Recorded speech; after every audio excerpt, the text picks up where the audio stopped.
নমস্কার বন্ধুরা, আমি কথক মিতা। আমার মিতার গল্পের ঝুড়ি চ্যানেলে সকলকে জানাই অনেক অনেক স্বাগত। আজ আমি পাঠ করে শোনাচ্ছি সুচিত্রা ভট্টাচার্যের আরও একটি গল্প, অস্তরাগ। তো চলো বন্ধুরা, শুনে নেওয়া যাক আজকের গল্প।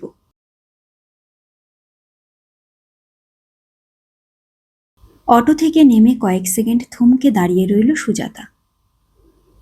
মনে মনে ঝালিয়ে নিল ঠিকানাটা। বিথিকাল যেমনটা বলেছিল তাতে তো বাস রাস্তা থেকে দূরে হওয়ার কথা নয়। হাঁটা পথে বড়জোর মিনিট 5। একটা রিক্সা নিয়ে নেবে? থাকবে। বয়স যাই হোক, এখনো তো পা দুটো অচল হয়নি। অঘ্রাণের দুপুর, আকাশে ছেঁড়া ছেঁড়া মেঘ। একটা মলিন রোদ বিছিয়ে আছে শহরের গায়ে। বাতাসে সামান্য শিরশিরে ভাব। তাঁতের শাড়ির আঁচলখানা ভালো করে গায়ে জড়িয়ে নিয়ে সুজাতা চলা শুরু করল। পা গিয়ে ঘড়ি দেখল কবজি উল্টে। অমনি মনটা খচখচ। 2:30 বাজে। আর ঘণ্টাখানেকের মধ্যে নাতি নাতনি স্কুল থেকে ফিরবে হুড়মুড়িয়ে। ওই সময়টায় সুজাতার বাড়িতে না থাকাটা কি ঠিক হলো?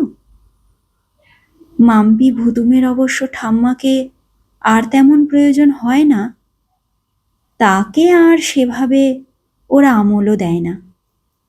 ঠাম্মা নামের একটা মানুষ আদৌ ঘরে আছে কি নেই সেটুকুও খেয়াল করবে কিনা সন্দেহ।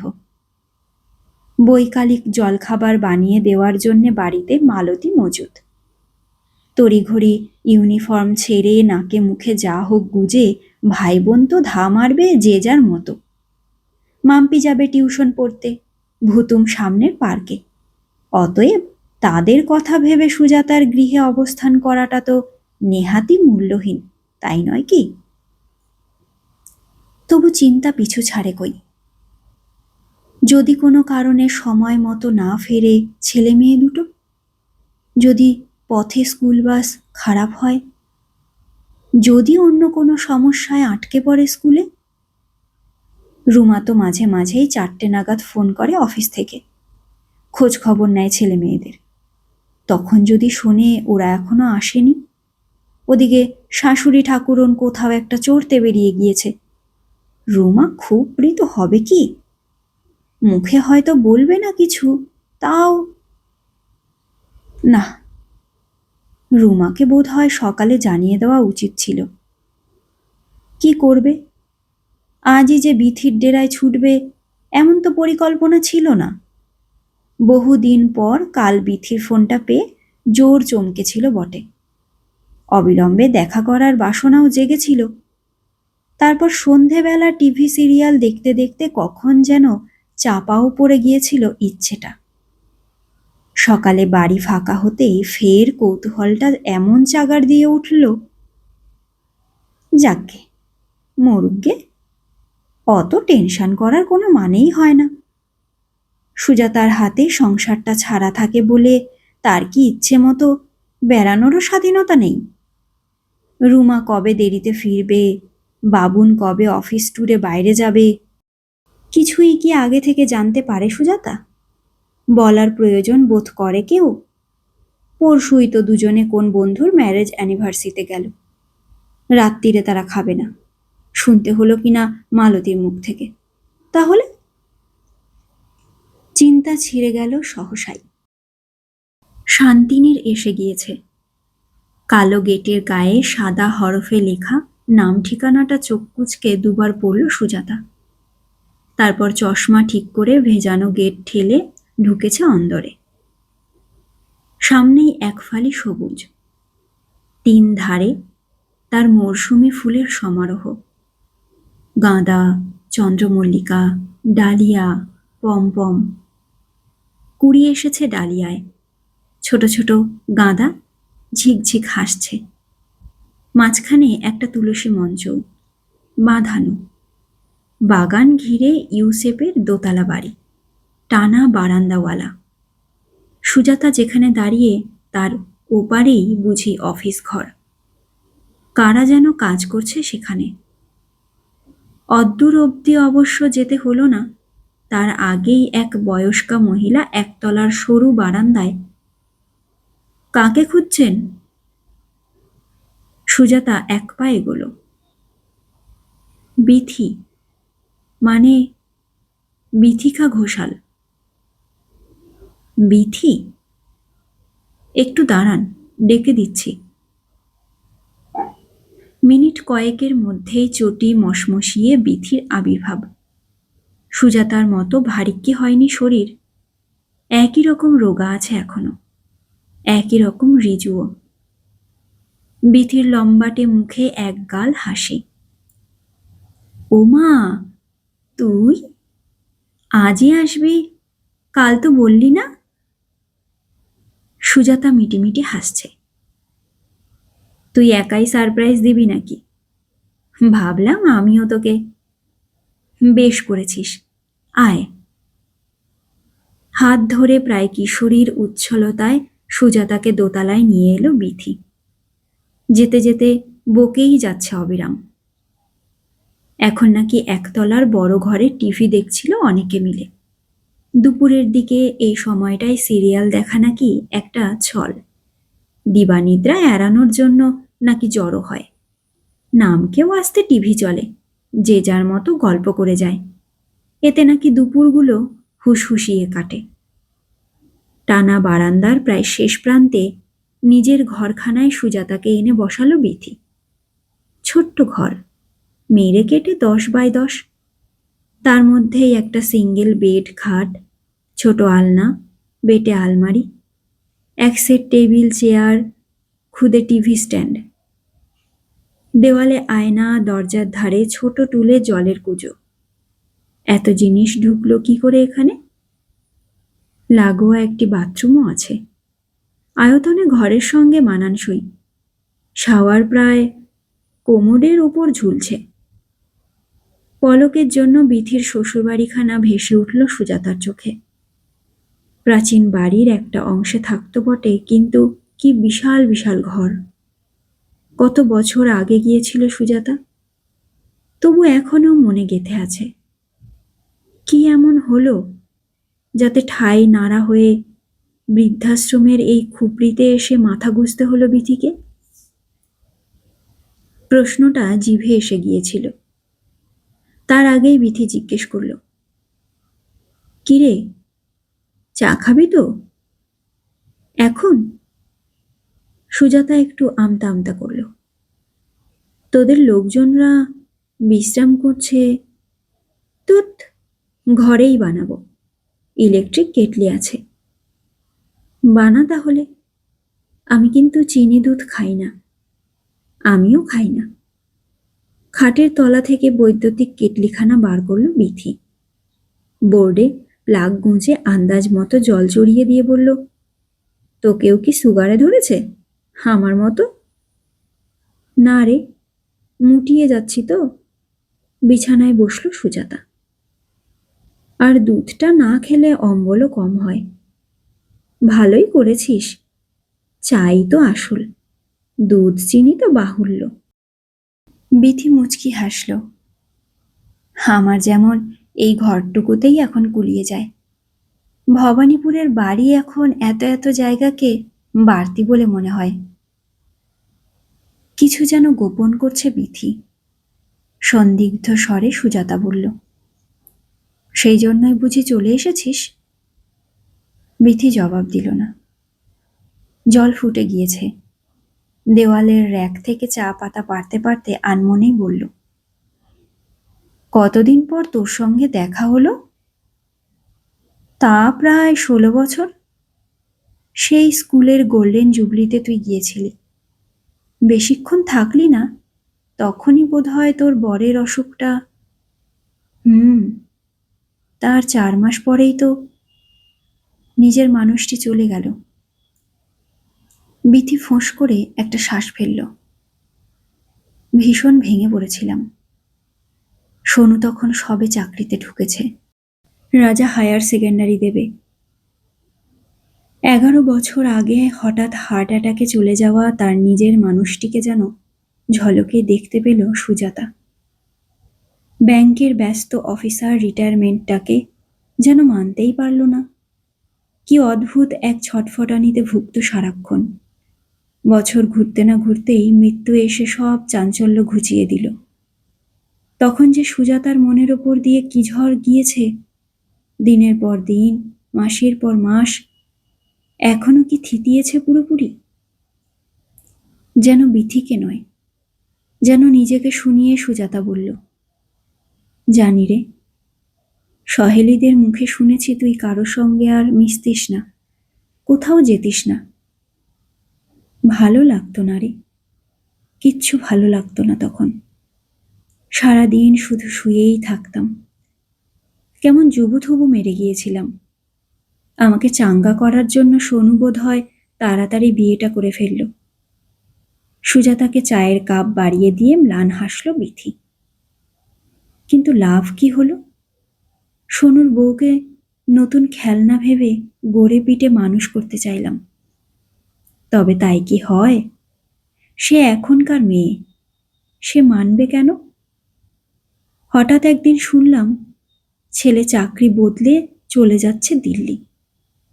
তখন বুঝিনি, ছেলে ছেলের বউকে চরম স্বার্থপর ভেবেছি। এখন টের পাই, আমার পুতুল খেলার বাড়াবাড়িতেই অতিষ্ঠ হয়ে তারা পালিয়েছে। কাপে চুমুক দিয়ে চাটা কেন বিস্বাদ ঠেকল সুজাতার। বাবুন আর রুমার সঙ্গে তার সম্পর্কটা অবিকল এই ধরনের নয় ঠিকই, তবে বাবুনের বিয়ের জন্য সে উঠে পড়ে লেগেছিল অনেকটা তো সেই কারণেই। বাবুনের বউ তার সঙ্গী হবে, তাকে একাকিত্ব থেকে মুক্তি দেবে। চাকরি করা মেয়েকে বাবুন নিজে পছন্দ করে বিয়ে করল। সুজাতা যে একা সেই একাই। এখনো সে কি রুমাকে মন থেকে মানতে পেরেছে? মাঝখান থেকে সে বনে গিয়েছে বাবুন আর রুমার সংসারের পাহারাদার। মনোবেদনা গোপন রেখে সুজাতা আলগোছে প্রশ্ন করল, তোর বড় ছেলে কি এখনো দিল্লিতেই? না, আরও দূরে, দুবাই চলে গিয়েছে। আর ছোটটার কি খবর? এখানেই আছে, চাকরি বাকরি করছে। বিয়ে দিয়েছিস তো? আমি আর দেওয়াদেওয়িতে ছিলাম না, নিজেরাই করেছে। বিথি খালি কাপ দুখানা রাখল টেবিলে। কি যেন ভাবতে ভাবতে ছিটের পর্দা ঘেরা জানালায় গিয়ে দাঁড়িয়েছে। আপন মনে বলল, ঠিক করেছিলাম এবার আর কোনো কিছুতেই নাক গলাবো না, যথাসম্ভব দূরে দূরেই থাকবো। তাতেও কি স্বস্তি মিলল? কেন? অসুবিধে কি হলো? সংসারে ওটাই তো আয়রনি রে, তুই ভাববি এক, লোকে তোকে বুঝবে আর এক। বিথি পায়ে পায়ে খাটে গিয়ে ফিরল। সুজাতার মুখোমুখি বসে বলল, রাজা আর রাজার বউয়ের মনে হতে লাগলো ওদের আমি সহ্য করতে পারি না। নরমভাবে কিছু বললেও ভাবে প্যাচ কষছি। স্বর করা হলে তো কথাই নেই, দুজনে হুলস্থুল বাঁধিয়ে পাড়া মাথায় করবে। এমন একটা অবস্থা দাঁড়ালো, শামুকের মতো খোলে গুটিয়ে থাকি। তখনই ভেবে দেখলাম যৎ সামান্য সঞ্চয় তো আছেই, ফ্যামিলি পেনশনও কিছু খারাপ পাই না, ওই দিয়ে কোনো মতে যদি ওল্ড এজ হোমে চলে এলি। সহজে এন্ট্রি পাইনি, দরখাস্ত করে লাইন দিয়ে বসেছিলাম। কপাল ভালো, হঠাৎ 2-3টে সিট একসঙ্গে খালি হলো এখানে। ছেলে ছেলের বউ আসতে দিল। প্রথমে খানিক গাইগুই করছিল, লোকের কাছে মুখ দেখানো বলেও তো একটা কথা আছে। তবে আমার জেদের সঙ্গে পেরে উঠল না। সুজাতা ক্ষণিক ভাবার চেষ্টা করল, সে যদি এরকম চলে আসতে চায় কি প্রতিক্রিয়া হবে বাবন রুমার? মাম্পি ভুতুমুকি মেনে নিতে পারবে? প্রস্তাবটা পেরে একবার পরখ করে দেখলে হয়। হঠাৎই সুজাতার গা শিরশির করে উঠল। কেন যে, যদি ওরা রাজি। তাড়াতাড়ি বলে উঠল, তুই 6 মাস হলো এসেছিস, তাই না রে? একটু বেশি, 7 মাস। ওরা আসে দেখা করতে। ওই সময় সুযোগ পেলে আমিও যাই। মায়া বলে তো একটা ব্যাপার আছে নাকি, সেটাকেই বা পুরোপুরি ঝেড়ে ফেলি কি করে। এই তো নাতনির জন্য মন কেমন করছিল বলে পুজোয় পুরো একটা দিন ভবানীপুরে কাটিয়ে এলাম। এখানে তাহলে খুব সুখে নেই। কথাটা বলতে পেরে সুজাতা যেন একটা গোপন স্বস্তি বোধ করল। পলকাই ঠাট্টার সুরে বলল, মন তাহলে খারাপ হয়? অবশ্যই, আমি তো পাথরের মানুষ নই, আর মনও তার নিজের নিয়মেই চলে। কপালে একগাছি চুল এসে পড়েছিল, আঙুল দিয়ে সরালো বিথি। হঠাৎ কেঠো গলায় বলল, তবে একটা সত্যি কথা শুনে রাখ, আমি এখানে মোটেই খারাপ নেই। ইচ্ছে মতন খাচ্ছি, দাচ্ছি, ঘুমোচ্ছি, গল্পগুজব করছি, প্রাণ চাইলে বেরিয়েও পড়ি এদিক ওদিক। কাজকর্মও করছি না যে তা নয়, সেই স্কুলের মতো দল জুটিয়ে এখানেই ফাংশন চলছে, কবিতা পাঠ, গান, যে যা পারে তাই শোনায়। সামনের বার বসন্ত উৎসবও হবে। এছাড়া আলপনা দেওয়ার প্রতিযোগিতা, রান্নার কম্পিটিশন। এখন তো প্ল্যান করছি পাশের বস্তির ছেলে মেয়েগুলোকে লেখাপড়া শেখাবো। এবার হাসি পেয়ে গেল সুজাতার। খানিক ব্যঙ্গের সুরে বলল, বুঝেছি। বিথি চমকে তাকালো। কি কি বুঝেছিস? এইসব ৭-১৭ নিয়ে নিজেদের একটু ব্যস্ত রাখিস, যাতে মনের কষ্টটা কম হয়। আমিও প্রথম প্রথম তাই ভাবতাম রে, এখন বুঝি এটা অন্য কিছু। কিরকম? আমার জীবনটা তুই ভাব, বিয়ের পর থেকে বর আর ২ ছেলে ছাড়া আমার তো কোনো জগতই ছিল না। বর ততটা নয় যতটা ২ ছেলে, তাদের পড়াশুনো, তাদের কেরিয়ার, তাদের যাতে ব্রাইট ফিউচার হয় তাই নিয়ে ভাবনা। এতেই তো গড়িয়ে গেল ২০-২৫টা বছর। তারপর হঠাৎ একদিন দেখলাম ওরা কেউ আর আমার আঁচলে নেই, ডানা মেলে যে যার মতো উড়ছে। তখন আমার আর কিচ্ছু করার নেই, জীবনটা বিলকুল ফাঁকা। তাই বোধহয় ছেলের সংসারে বেশি বেশি করেই জড়িয়ে পড়েছিলাম, জোর করে। সোনু ঠক্কর দিয়ে আমায় বুঝিয়ে দিল, তুমি মা হতে পারো, কিন্তু আমার সংসারে তুমি অনুপ্রবেশকারী। সেটা এমনই মজ্জায় মিশে গেল, রাজার সংসারে আর স্বাভাবিক হতেই পারলাম না। বিথি একটু দম নিল। এখানে এসে টের পাচ্ছি আমি শুধু রাজা সোনুর মা নই, প্রশান্ত ঘোষালের বউও নই। এর বাইরেও একটা বিথিকা ছিল, যাকে ইচ্ছেই হোক অনিচ্ছেই হোক আমি ঘুম পাড়িয়ে রেখেছিলাম। সেই বিথিকাটাই এখন এই শান্তিনীড়ে বাস করতে এসেছে।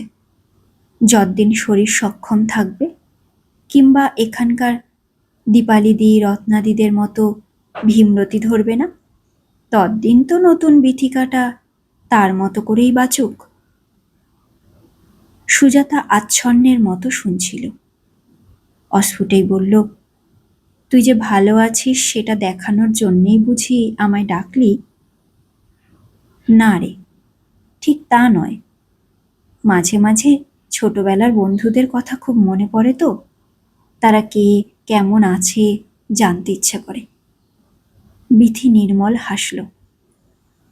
তুই নিশ্চয়ই খারাপ নেই, চাকরি বাকরি করতিস, নিজের একটা পৃথিবী ছিল, ছেলেও তো শুনি খুব বুঝতার।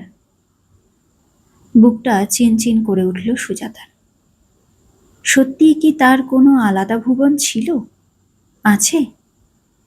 ঘরোয়া গৃহবধূ বিথির সঙ্গে তার যাপিত জীবনে কতটুকুই বা তফাত।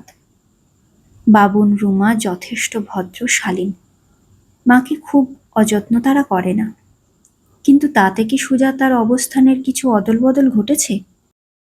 এই যে হৃৎপিণ্ড হঠাৎ হঠাৎ দুক দুক করে উঠছে, অজান্তেই ঘড়ির কাঁটায় চোখ চলে যাচ্ছে বারবার। এটা কার উৎকণ্ঠা? মাম্পি ভুতুমের ঠাম্মার, রুমার শাশুড়ির, বাবুনের মায়ের? অন্তত সুজাতার যে নয়, এ তো হলপ করে বলতেই পারে সুজাতা। অঘ্রাণের দুপুর কখন বিকেলে মিশে গিয়েছে। এক টানা বকবক করেই চলেছে বিথি। মুড়ি চানাচুর মেখে খাওয়ালো, শোনাচ্ছে শান্তিনীড়ের আরো অনেকের গল্প। এই বোর্ডার ওই বোর্ডার, এই দিদি সেই দিদি, ছেলে মেয়ে আসে না বলে কে সারাদিন গুমড়ে গুমড়ে কাঁদে, কে কবিরাজি কাটলেট কিনে এনে লুকিয়ে লুকিয়ে খায়, কে যেন দিবারাত্র পুজো আর্চা নিয়েই পড়ে আছে, কারা দল বেঁধে সিনেমা দেখতে যায়, কত গল্পই না বলছে রসিয়ে রসিয়ে। কিছু শুনছিল সুজাতা, কিছু শুনছিলও না। কেবলই তার মনে হচ্ছিল, না এলেই বুঝি ভালো হতো, না এলেই তো ভালো হতো।